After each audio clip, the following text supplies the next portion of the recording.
Cool. So thanks for joining us today, Peter. I don't know if you want to introduce yourself to anyone that doesn't know yourself. Yeah, so my name's Pete. I'm the recruitment business partner at a company called Raytheon Technologies. We're based in Gloucester, Manchester, and London. Great. So do you want to tell us a little bit about what Raytheon do for any of the people watching this that don't know anything about you? Yeah, so we're a global company in aerospace and defence. We're around about 195,000 employees, which is pretty big.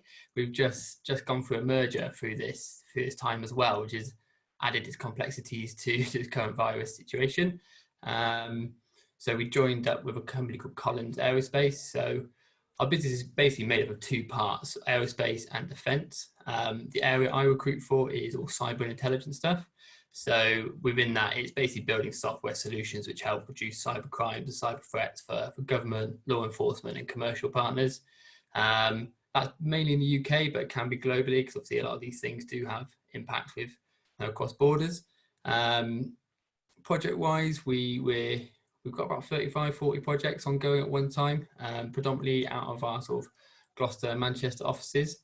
A lot of it is sort of enterprise software applications, it's sort of automation, it's cloud engineering, data science, machine learning, AI. So generally sort of modern technologies you want to work with, building solutions which help the general public, but also sort of companies and businesses stay safe and prevent the everyday cyber attacks happening.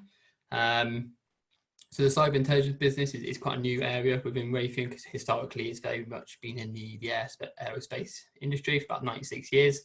A lot of history within the RAF and things like that. So we started it in 2014, sort of one person on the ground in Gloucester, and we've grown it to over 180 engineers in the last few years, which has been a really good success. We've sort of got loads of projects from it. So we've gone from a bit of an outsider in the cyber intelligence space to being one of the main players. So it's been a really good ride. I think we've obviously grown from sort of almost a startup within a big company, and sort of now we've established ourselves and we've got our ways of working and things like that. So it's really good. But obviously, with what's going on at the moment, we are continually to expand our recruitment, our sort of capabilities. So we're looking at things now as well into sort of more sort of commercial arm and sort of space sort of cyber intelligence as well. So some really interesting stuff coming up.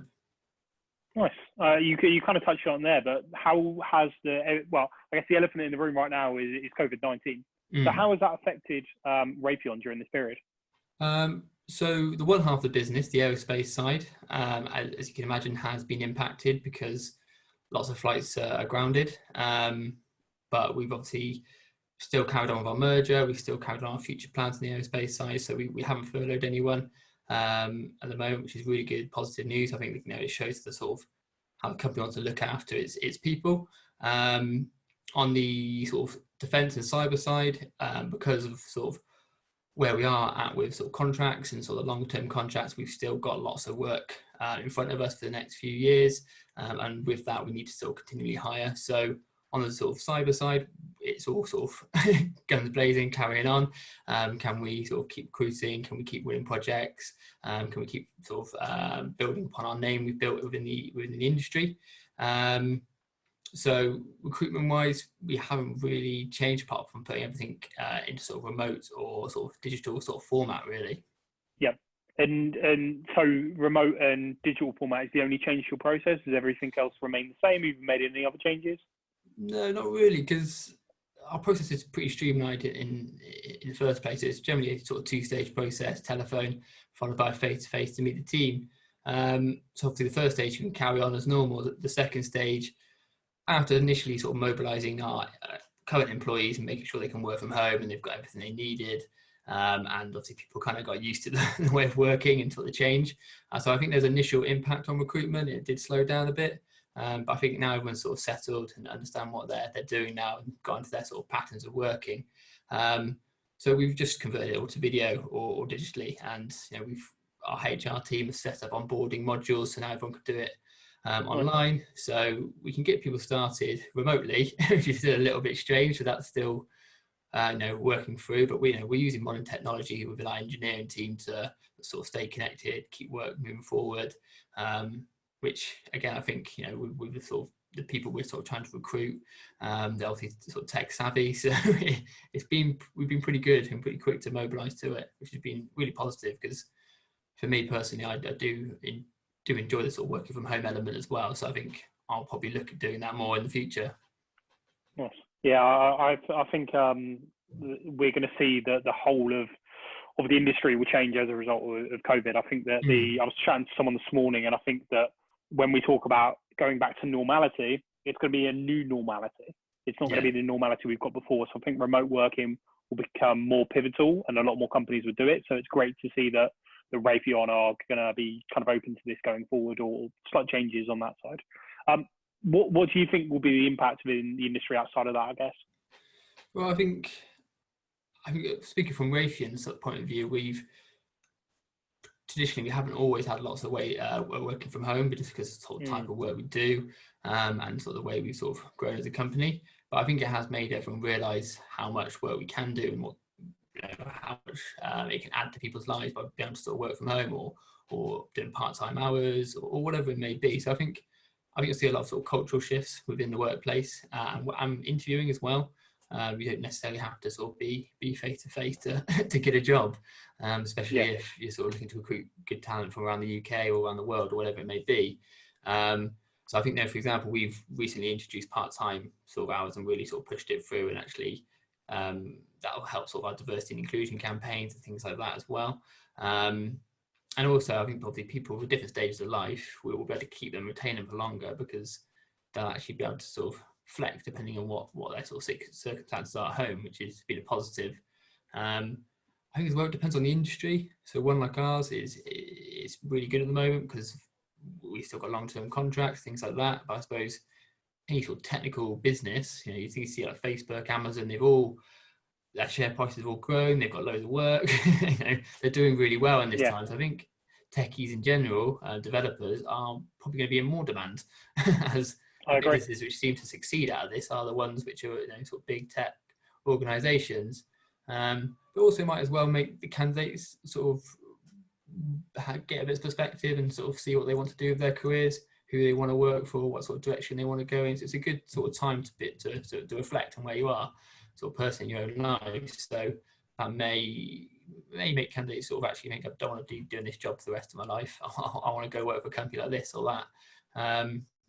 So I think it's going to be a shake-up, of course, but I think tech is just going to still be in demand, and it's probably, if anything, it might get harder to find the people. Yeah, great.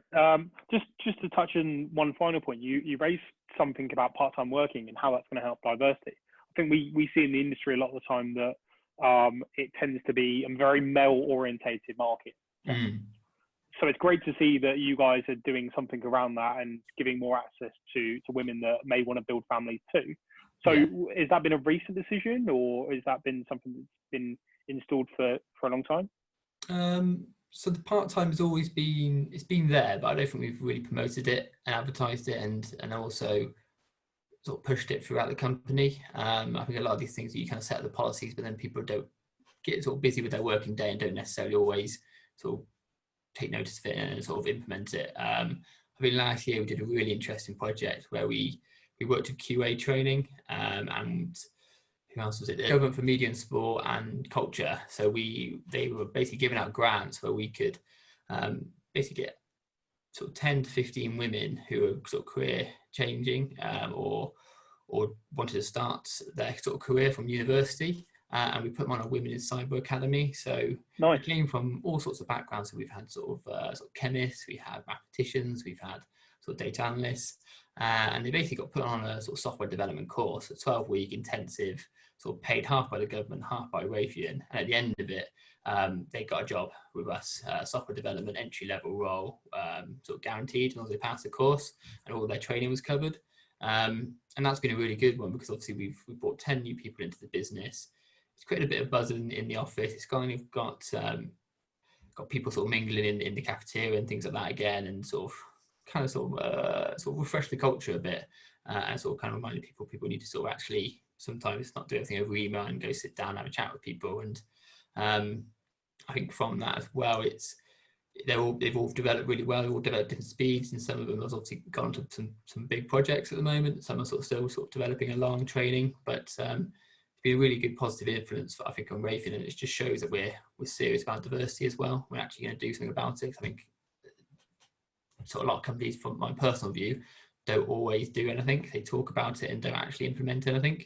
So within our cyber business, I think we have identified where we need to fix the diversity gap, and I think the only way really for us is bottom up, because we can't. There just aren't the candidates there. So we're pushing out our STEM activities. We're pushing out our links with local schools.